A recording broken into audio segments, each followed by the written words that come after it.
அனிதா குணாவுக்கு இண்டஸ்ட்ரியில் ஒரு பயங்கரமான ரெஸ்பான்ஸ் ஒன்று இருக்கு. ஒரு டாம் அண்ட் ஜெர்ரியான ஒரு இது மாதிரியா இருக்கும். முதல்ல இது எல்லாத்தையும் புரிஞ்சுக்க ட்ரை பண்ணு, எல்லாத்துக்கும் ரியாக்ட் ஆகிட்டு இருக்காது.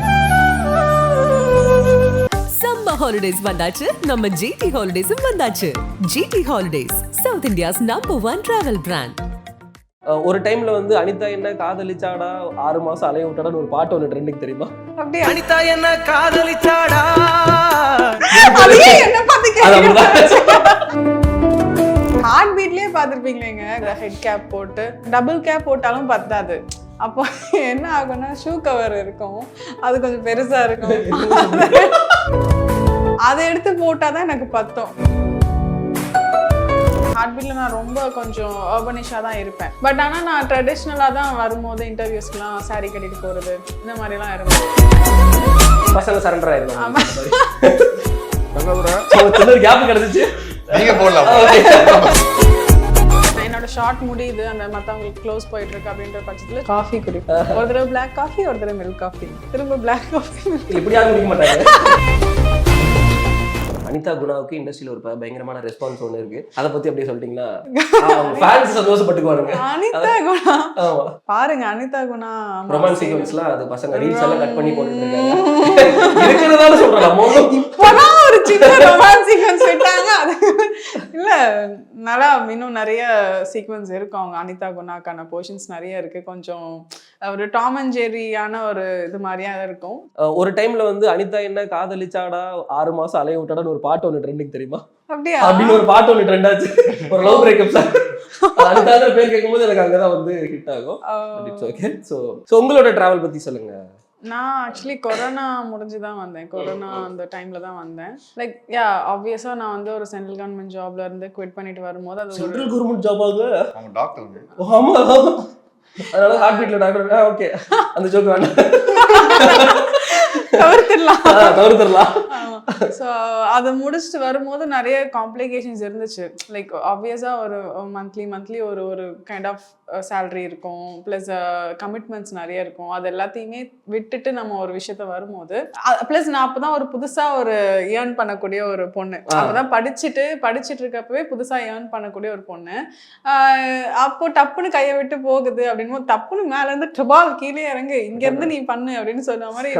ஆமா, திரும்ப ஐயோ புதுசா ஒரு ஃபீல், புதுசா ஒரு விஷயம், எங்க போய் யார்கிட்ட போய் எப்படி கேட்கறதுன்னு தெரியாது. கொஞ்சம் கொஞ்சமா பில்ட் பண்ணி தான் ஓகே சினிமானா இப்படிதான் அப்படின்னு கொஞ்சம் கொஞ்சமா நம்ம லேர்ன் பண்ணிட்டு வந்துட்டு பீரியட் இருக்குல்ல, அதுவே ஒரு 4 years அந்த மாதிரி.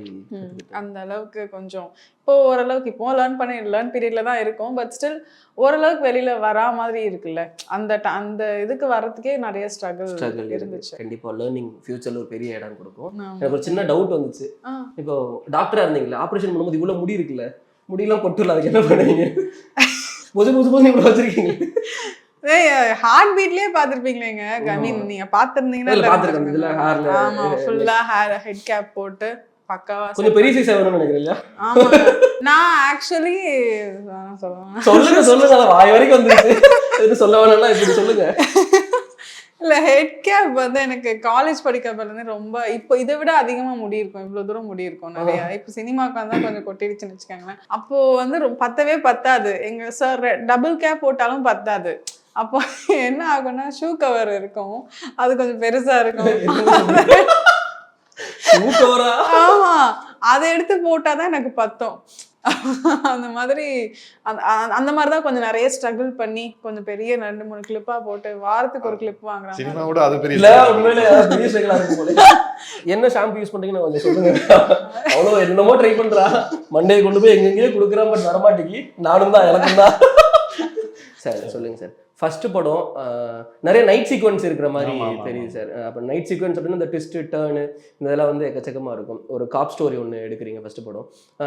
நிறைய ஃபர்ஸ்ட் படம் எடுக்கும்போது நமக்கு நிறைய தாட் வந்திருக்கும். இந்த ஜான்ராவில் போகலாமா, லவ்ல போயிடலாமா, காமெடியில் போயிடலாமா, கிரைமில் போயிடலாமா, அந்த மாதிரி நிறைய வரல. பர்டிகுலராக இந்த ஜான்ராவை நீங்கள் சூஸ் பண்ணுறதுக்கு என்ன சார் காரணம்? இல்லை, இதான் ஃபர்ஸ்ட். ஆக்சுவலி நம்ம டைரக்டர் அறிவழகன் சாரோட அசோசியேட் தான் நான். இது ஃபர்ஸ்ட் படம். ஓகே. ஸோ அவரோட யூஸ்வல் அவரோட ஸ்டைல் ஆஃப் மேக்கிங் தெரியும். ஸோ ஆஸ் அ பிகினராக இது வந்து ஈஸி தான். ஒரு கிரைம் த்ரில்லர் அப்படிங்கல ஈஸியாக பிட் பண்ணலாம். ரைட்டிங்கில் ஸ்ட்ராங்காக இருந்தால் போதும் நம்ம. ஸோ அதனால அப்படி ஒன்று பண்ணதான் பண்ணையில் ஒரு ஒரு அட்டென்ஷன் சீக்கிங்கான ஒரு படம் பண்ணணும் அப்படிங்கல அப்படி டெவலப் பண்ணதான் அந்த ஐடியா. ஸோ அதை வச்சு தான் நம்ம அந்த இந்த இந்த இது எழுதுனது. ஸோ இதுதான் விஷயம் அதில். புரியுது சார். ஒரு அசோசியேட் டைரக்டர் டு டைரக்டர் ஆகிறதுக்கு, அசோசியேட் டைரக்டர் ஆகிறதுக்குன்னு ஒரு ஜேர்னி ஒன்று இருக்கும், அசோசியேட் டைரக்டர் ஆகி டைரக்டர் ஆகிறதுக்குன்னு ஒரு ஜேர்னி இருக்கும். எவ்வளோ வருஷம் ஜேர்னி? எல்லாம் ஆக்சுவலாக நான் பேசிக்கலாக நான் ஐடி பேக்ரவுண்டு. நான் இப்போ வந்து ஐடி டூ ஹச்ஆரா சார் நீங்கள்? இல்லை ஓகே, பார்க்குறது சாரை பார்த்தா ஹெச்ஆர் மாதிரி. டக்கின் பண்ணி கூலிங் கிளாஸ் போட்டு கார்ல இருந்து இறங்கினா அவ்வளோ. ஸோ அப்படி இருக்கல அப்புறம் டேரக்டர் வந்து ஜாயின் பண்ணேன். வந்துட்டு இங்கே பார்டர்னு ஒரு படம் ஒன்று ஒர்க் பண்ணி அது இன்னும் அருண் விஜய் சாரோட. அருண் விஜய் சாரோடது. அது முடிச்சுட்டு அதுக்கப்புறமேட்டு இந்த கொரோனா சீக்வன்ஸ் வந்துச்சு. ஸோ அப்போ வந்து இந்த மெட்டீரியல் எழுத ஆரம்பித்தோம். ஸோ அப்படி தான் போச்சு அது.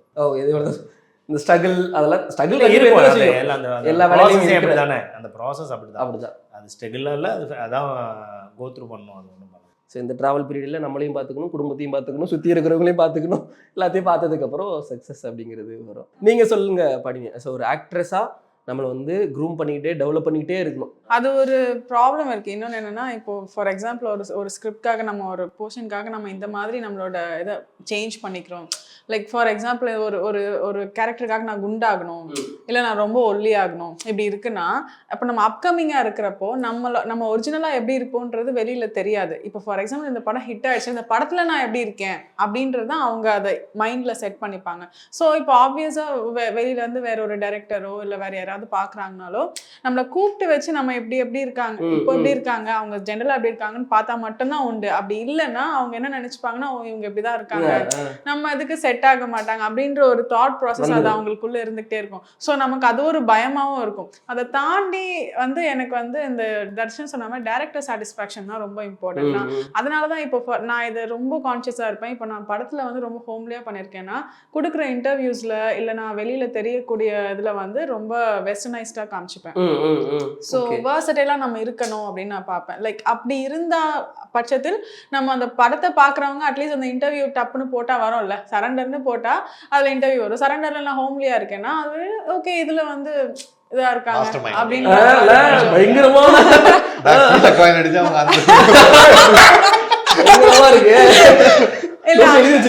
இல்ல நான் எக்ஸ்பீரியன்ஸ் நம்ம ஆமா. ஏன்னா நமக்கு அது ஹார்ட் பீட்ல அப்படிதான். ஹார்ட் பீட்ல நான் ரொம்ப கொஞ்சம் அர்பனிஷா தான் இருப்பேன். பட் ஆனா நான் ட்ரெடிஷ்னலா தான் வரும்போது இன்டர்வியூஸ்க்குலாம் சாரி கட்டிட்டு போறது இந்த மாதிரி எல்லாம் இருந்தேன். பசங்க சரண்டர் ஆயிரணும். கேப் கிடைச்சிச்சு, நீங்க போடலாம். ஸோ அந்த மாதிரி தான் கொடுத்துட்டு இருந்தேன். ஸோ அப்படி கொடுக்குற பட்சத்தில் நம்மளோட வெர்சட்டிலிட்டி கொஞ்சமாவது நம்ம காமிச்சிக்கலாம். லைக் ஓரளவுக்கு நம்மளை எப்படி காமிச்சிக்கிறோன்றத நம்மளோட ஓன் இன்டர்வியூஸ்ல நம்ம காமிச்சிக்கலாம். ஸோ அதை தாண்டி ஸ்கிரிப்டை பொறுத்த வரைக்கும் நான் அதில் வந்து இந்த மாதிரி இப்படிதான் நம்ம ஐயோ இப்படி வச்சா அழகா இருப்போம் அப்படிலாம் இல்லை. கேரக்டர் அது என்ன டிமாண்ட் பண்ணுதோ அதை தான் நம்ம கொடுக்கணும். Back to Darshan bro. So different character Google கிட்ட போல ஒரு மாதிரியான அந்த ஒரு கேஎஸ் ரவிக்குமார் சார் லாஸ்ட்லியா கூட ஒரு மாதிரியானது, நாடுல ஒரு வேற மாதிரியான ஒரு ரோல், அண்ட் சரண்டர்ன்ட்டோன்னா இதில் ஒரு வேற மாதிரியான ரோல் சூஸ் பண்ணி தான் பண்ணுறீங்க இல்லையா? எந்த ஸ்கிரிப்ட் இது பண்ணணும் அப்படின்னு சூஸ் பண்ணி சொல்லுங்கள். சரண்டர் நீங்கள் சூஸ் பண்ணதுக்கான காரணம், ஆனால் அவர் சொன்னார் இல்லையா அந்த ட்ரைனிங் அந்த இதெல்லாம். ஆக்சுவலாக நாடு முடிஞ்சதுக்கு அப்புறம் அந்த மாதிரி கேரக்டர்ஸ் ஸ்டோரிஸ் வந்துச்சு. ஓகே வந்துச்சு. ஸோ அது வேணாம், ஏன்னா அந்த மாதிரி ஸ்டீரியோ டைப்ல போவேணான்னு இருந்தபோது தான் சார் கூப்பிட்டு. ஆக்சுவலாக அது காப் ஸ்டோரின்னு எனக்கு தெரியாது. காப் ஸ்டோரின்னா கொஞ்சம் யோசிச்சிருப்பேன் போகலாமா வேணாமா. ஏன்னா எப்பவுமே நீங்க தமிழ் சினிமாவில் பார்த்தீங்கன்னா காப் ஸ்டோரி பண்ண எல்லா பெரிய ஆக்டர்ஸும் ஒரு யூனிக்னஸ் ஒன்று கிரியேட் பண்ணியிருப்பாங்க. ஃபேஸில் ஒரு மெச்சூரிட்டி இருக்கும். அது வந்தால் தான் மக்கள் அதை ஏற்றுப்பாங்க. ஸோ காப்பா அப்படின்னா, பட் சார் சொன்னால் ஒரு ட்ரெயினியாக வர எஸ்ஐன்னு. ஓகே, அதுக்கு நாங்கள் என்ன பண்ணலான்னு தான் கொஞ்சம் வெயிட்டு போடலாம். ஏன்னா ரொம்ப டொக்கு விழுந்து போலீஸை பார்த்தா பாவமாக இருக்கு.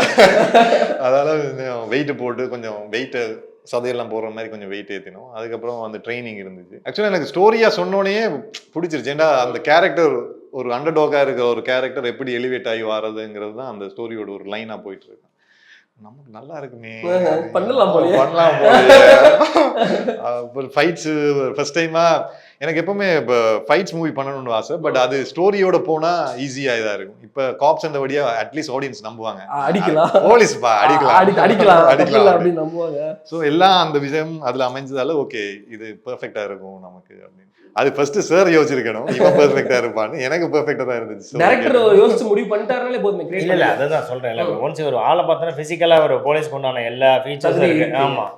ஸோ அதுக்கப்புறமேட்டு அதை தான் சொன்னேன், இந்த என்ன மாதிரி வேணுங்கிற ரோல்ஸ் கொண்டாட மட்டும் அவர் ஒர்க் அவுட் பண்ணாப்புல. நம்ம என்ன வேணுங்கிறத அவர் யோசிச்சிருக்காரு. நீங்க அது அங்கதான் நான் நிறைய நடிச்சேன். எனக்கு அங்கதான் நான் நிறைய நடிச்சேன் ஒர்க் ஷாப் டைம்ல. மாத்திர கூடாதுல்ல. இப்படி யோசிச்சிருக்காரு பாருங்க. என்னோட நடக்கிற கேப்ல கேமரா முன்னாடி இல்ல இப்ப நடிக்கணும் அப்படின்னு மாற்றமே வரக்கூடாது முடிகிற வரைக்கும் அப்படிங்கிற மாதிரி. Super. Lal sir, Sujith sir legend கூட டிராவல் பண்றது நிறைய கத்துக்கலாம் அவங்க கிட்ட இருந்து. இல்ல லால் சார் எல்லாம் நான் ஒரு மாதிரி சார் வார என்னமா எல்லாம் சைலண்ட் ஆயிட்டாங்க. திமிரு படத்துல எல்லாம் வில்லனா பார்த்துருக்க ஒரு மாதிரி சண்டை கோழி. ஆமா. ரொம்ப நேரமா பக்கத்துலயே உட்காந்துட்டு இருந்தாரு. நாமளே சார் நான் உங்க பெரிய ஃபேன், இந்த படம் எல்லாம் பார்த்துருக்கேன் அப்படின்ட்டு இருந்தாரு. அதுக்கப்புறம் சார் கொஞ்சம் கொஞ்சமா பேச ஆரம்பிச்சு அப்புறம் செட்லயே சார் என்னோட தான் க்ளோஸ். வரும்போது ஹாய் தர்ஷன் மாதிரி போகும்போது வந்து சொல்லிட்டு போவாரு, சார் நீங்க இதெல்லாம் யாராவது பாருங்களா அந்த மாதிரி இருக்கு. But acting wise sir on ஸ்பாட்ல இம்ப்ரோவைஸ் பண்ணுவாரு சில சீன்ஸ். அதெல்லாம் நாங்க சார் வேற லெவல் பண்றாரு சார் அப்படின்லாம் பேசிட்டு இருக்கோம். ஸோ அதே மாதிரி சுஜித் சங்கர் சார் அவர் ஒரு மேனரிசம் பிடிப்பாரு ஒவ்வொரு கேரக்டர்ஸுக்கு. அவர் கண்ணு பயங்கரமா இருக்கும். ஆக்சுவலா சுஜித் சார் தான் அப்படின்னு ஃபைனலைஸ் ஆனோன்னா நானும் என் ஃப்ரெண்ட்ஸ் எல்லாம் போய் ரசவாதி படத்தை ஃபுல்லா பார்த்துட்டு இருந்தேன் பண்றாரு. ஸோ எனக்கு தெரிஞ்சு ஒரு நாள் 24 ஹவர் கண்டினியூஸா பிரேக் இல்லாம ஷூட் பண்ணாரு நம்ம சரண்டர் படத்துல. நான் என்ன நைட்டு வர சொன்னாங்க. ஸோ நான் ஈவினிங் போனேன். காலையில 6 o'clockலேருந்து ஷூட் பண்ணி நைட்டு 10:30 நாங்கள் ஃபைட்ஸ் ஆரம்பிக்கிறோம். 6 வரைக்கும் அவரோட ஃபைட் பண்ணி முடிஞ்சிட்டு நான் கிளம்பிட்டேன். அதுக்கப்புறம் அவருக்கு ஒரு சீன் இருந்துச்சு, கிட்டத்தட்ட 24 hours பிரேக்கே இல்லாமல் ஷூட் பண்ணி கொடுத்துட்டு போனார். ஏன்னா மேபி அவருக்கு அங்கே டேட்ஸ்க்கு கொஞ்சம் கிளாஷ் ஆச்சு. ஸோ அதனால இதை முடிச்சு கொடுத்துட்டு போறேன்னு சொன்னனால ஒரு ஸ்டெச் முதல் நாள் காலையில் அடிச்சு ஃபுல்லாக இழுத்து வச்ச கேமரா நெக்ஸ்ட் டேக்கு தான் இருக்கும் சார். அந்த டயர்டு இதெல்லாம் தெரியல சார். கண்டிப்பாக பேசிக்கலி அவங்க அதில் நடிக்கிறது அவங்களுக்கு ஒரு இது தானே, ஒரு எனர்ஜி தான். எனர்ஜி தான் இல்லை, அவங்க பிடிக்காத வேலை செஞ்சால் தான் டயர்ட் ஆகும், பிடிச்ச வேலைக்கு டயர்ட் ஆகாதில்ல. ஸோ அவர் ரொம்ப பயங்கர எந்தோ அவர். பட் நெக்ஸ்ட் டே மார்னிங்கும் ஃபஸ்ட் டே மார்னிங் மாதிரி தான் இருந்தார் அவர். ஆமாம் அடிச்சு முடிஞ்சிருச்சு அப்படின்னா அப்புறமேட்டு சார் கிளம்பலாம் சார் அப்படின்னால தான் அவர் பேக் பண்ணார். ஸோ அவர் ரொம்ப எனர்ஜெட்டிக்கான ஆள் அண்ட் வெரி சப்போர்ட்டிவ் ஆக்சுவலி. ஆனால் அவர் கொஞ்சம் அவ்வளோ பெரிய பொசிஷனில் இருக்கார். நம்ம டெபியூ டைரக்டரு நம்ம யோசிப்போம்ல, நம்ம சொல்லி கேட்போம், மீன் இருக்கும் இல்லையா நமக்கு, அதெல்லாம் ஒன்றுமே இருக்காது, நமக்கே ஒரு மாதிரி இருக்கும் அப்படின்னு. ஸோ அவர் ரொம்ப டவுன் டு எர்த் தான். மீன் அந்த இதுக்கு வந்துட்டாருன்னா, ஸ்பாட்டுக்கு வந்துட்டாருன்னா, செட்டுக்கு வந்துட்டாருன்னா அவரோட ஜாலியாக வெரி வெரி கேஷுவலாக எல்லாத்தையும் பழகுறது அந்த மாதிரி. நீங்கள் சொல்லுங்கள், நீங்கள் ஒரு எனர்ஜி உங்களுக்குள்ளேருந்து எடுக்கணும் அப்படின்னா ஒரு ஸ்பாட்டில் இந்த மாதிரி 24 hours ஷூட் பண்ணுறதுக்கு இருக்குங்கிற பட்சத்தில் எனர்ஜி எடுக்கணும் அப்படின்னா என்ன பண்ணுவீங்க? 10 திருக்குறள் படிப்பேங்க அப்படியெல்லாம் இல்லை. சும்மா லைக் நான் சும்மா என்னோட ஷார்ட் முடியுது, அந்த மற்றவங்களுக்கு க்ளோஸ் போயிட்டு இருக்கு அப்படின்ற பட்சத்தில் சும்மா ஏதாவது மற்றவங்க என்ன பண்ணுறாங்கன்னு பார்ப்பேன், அவங்க எப்படி பர்ஃபார்ம் பண்ணுறாங்க, அவங்க என்ன மாதிரி பண்ணிட்டு இருக்காங்க அப்படின்னு சொல்லி பார்ப்பேன். அது மூலியமாக ஏதாவது லேர்ன் பண்ணிக்கலாமான்னு பார்ப்பேன். அது இல்லாமல் காஃபி குடிப்பேன். காஃபி குடிச்சா கண்ணு பிரைட் ஆயிரும், நம்மளை சுற்றி என்னென்ன நடக்குது அப்படிங்கிறத தெளிவாயிரும். ஒரு தடவை பிளாக் காஃபி, ஒரு தடவை மில்க் காஃபி, திரும்ப பிளாக் காஃபி. இப்படி யாரும் குடிக்க மாட்டாங்க, காஃபி மட்டும்தான். இப்படி மாறி மாறி பிளாக் காஃபி வித்தவுட் சுகர் கொஞ்சம் ஸ்ட்ராங்கா குடிச்சிட்டிங்கன்னு வச்சுக்கோங்களேன், டைரக்ட் கஃபைன் கிக்கு கொஞ்ச நேரத்துக்கு உங்களுக்கு ஓகே ஏதாவது பண்ணணும், கொடுங்க I want more emotion. Darshan அடிக்கணுமா, சிங்கிள் போடுவோம் அப்படிங்கிற அந்த மாதிரி இருக்கும். சார் நமக்கு எல்லாத்துக்குமே வந்து அஸ் அ பர்சனலாக உள்ளுக்குள்ள ஒரு கருத்து இருந்துகிட்டே இருக்கும் சார். இது இப்படி இருந்தால் நல்லா இருக்குமே, இது இப்படி இருந்தால் நல்லா இருக்குமே, சமுதாயத்தில் இது ஒன்று இருக்குது, இது எப்படியா சேஞ்ச் ஆகணுமே, அந்த கருத்துலாம் நம்ம வெளியில போய் ஓப்பனாக சொன்னால் கேட்க மாட்டாங்க. பட் நம்ம எடுக்கிற படத்தின் மூலிமா ஒரு டயலாக்காவோ ஒரு சீனாவோ வந்து ரைட் பண்ணலாம். அப்படி நீங்கள் சரண்டரில் உங்களுக்குள்ளே இருக்கக்கூடிய ஒரு பர்சனல் தாட், ரொம்ப ஆழமான ஒரு கருத்து இல்லை. இந்த படத்தில் அந்த கிரைம் சீக்வன்ஸை தாண்டி எமோஷன்ஸ் தான் அதில் ஹை வேல்யூ. ஸோ எமோஷனலாக அந்த விஷயத்தில் எனக்கு க்ளோஸான மெட்டீரியல் அதான் தான் நான் பார்க்குறேன். ஓகே, நம்ம எல்லாத்துக்குள்ளேயும் ஒன்று இருக்கும் இல்லையா, ரைட் ராங்கு. நீங்கள் இந்த இதில் ட்ரெய்லரில் அந்த கட்டு வரும், இந்த இல்லை அடுத்த ட்ரெய்லர் கட்டில் அந்த டைலாக் வச்சுருக்கோம். இங்கே வாழணுன்னா அந்த ரைட் ராங்குன்னு ஒரு கன்ஃபியூஷன் இருக்குல்ல, நல்லவனாக இருக்கணுமா கெட்டவனாக இருக்கணுமா, அது ஜஸ்டிஃபை பண்ண முடியாது. ஸோ இப்போ இங்கே வாழணுன்னா இங்கே இந்த வேர்ல்டு வந்து சுற்றி எல்லோரும் காம்படிட்டிவ் வேர்ல்டு. இதில் அது முந்தினவனுக்கு இதான் ஸோ அப்போ வந்து நமக்கு என்ன தெரிஞ்சிருக்கணுங்கிறது அந்த டைலாக் சூது தெரியணும். ஸோ ம். இங்கே எல்லாத்துலேயுமே இருக்குது. நம்ம ஒரு கார்ப்பரேட் வேர்ல்டில் போயிட்டாலும் சரி, எங்கே பழகினாலும் ஒருத்தரை நம்மளை அவங்க கவுண்டர் பண்ணல, அட்லீஸ்ட் டிஃபென்சிவ்க்காவது நம்ம ஒரு யோசிக்கணும்னு வச்சுக்கலாம். ஜஸ்ட் லைக் தட் எல்லா இடத்துலையுமே ரைட்டாக இருந்தோன்னா வாங்கப்பட்டுருவோம். ஸோ அந்த மாதிரி ஒரு டைலாக் ஒன்று வரும். ஸோ இதெல்லாம் நான் பர்சனல் லைஃப்பில் இருந்து எடுக்கிறது தான். சூது தெரிஞ்சால் தான் இங்கே சர்வே பண்ண முடியுங்கிறது தான் அவரோட லேர்னிங். அவர் அந்த நீங்கள் சொன்ன அவருக்கு almost like is going to retire in 6 months. அவர் லைஃப்பில் ஒரு ப்ராசஸ் கோ த்ரூ பண்ணியிருப்பார்ல, அதில் அவர் நல்லவனாக இருந்து அந்த பெயின்ஃபுல்லாக அடுத்தவங்களுக்கு அவர் ஒரு மாரலாக சொல்லல அவர் சொல்கிற விஷயம் வந்து உனக்கு சூது தெரிஞ்சிருக்கணும். அப்போ அதுதான் அந்த மாதிரி விஷயங்கள் தான் டைலாக்ஸாக நம்ம ஒர்க் அவுட் பண்ணி எழுதியிருக்கோம். சூப்பர். எனக்கு அது ரொம்ப பிடிச்சிருந்தது சார்.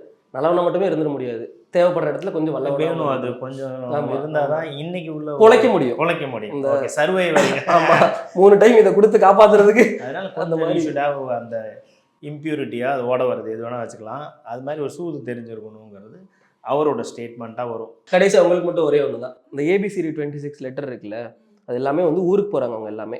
அதில் வந்து இந்த ஏபிசிடி மற்ற எல்லா லெட்டருமே வந்து நடந்து போகுது. எஸ் மட்டும் நீந்தி போகுது. ஏன்?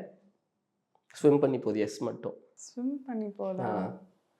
ஏன்னா அதுக்கு முன்னாடி ஆர் இருக்கு இல்லையா. Thank you sir. இதோட இந்த இன்டர்வியூ நல்ல விதமாக நிறைவடைந்தது. ஸோ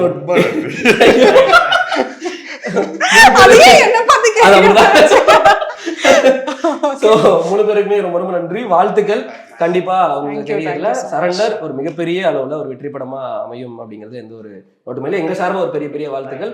ஆகஸ்ட் 1 ரிலீஸ் ஆகுதுங்க சரண்டர். உங்க பக்கத்துல இருக்கிற தியேட்டர்ல குடும்பத்தோட போய் பார்த்துட்டு எப்படி இருக்கு அப்படிங்கறத சொல்லுங்க. சப்போர்ட் பண்ணுங்க. சப்போர்ட் பண்ணாதான் அடுத்தடுத்து நல்ல படங்கள் கண்டிப்பா வரும். Thank you so much.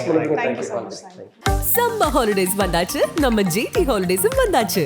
GT holidays, South India's number 1 travel brand.